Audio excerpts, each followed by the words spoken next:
আসসালামু আলাইকুম মুসলিম ভাই ও বোনেরা, আজকের আলোচনার বিষয় হল গুনাহের কারণে পার্থিব ক্ষতিসমূহ।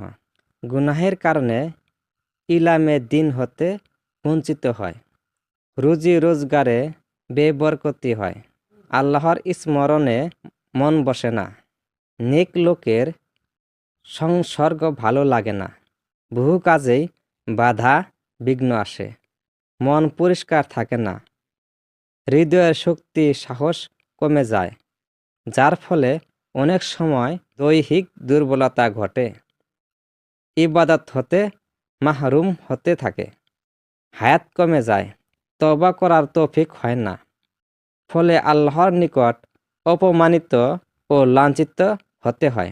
একজনের গুনাহের কারণে অন্যান্য লোক এমনকি জীবজন্তু পর্যন্ত ক্ষতিগ্রস্ত হয়, যার ফলে তাদের উপর অভিশাপ আসে, জ্ঞান বুদ্ধি লোপ পায়।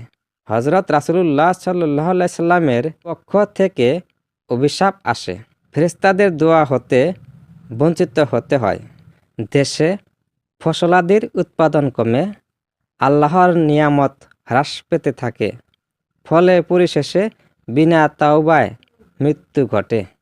কালকের আলোচনার বিষয় হইল বিদাত ও বিদাতের বিবরণ।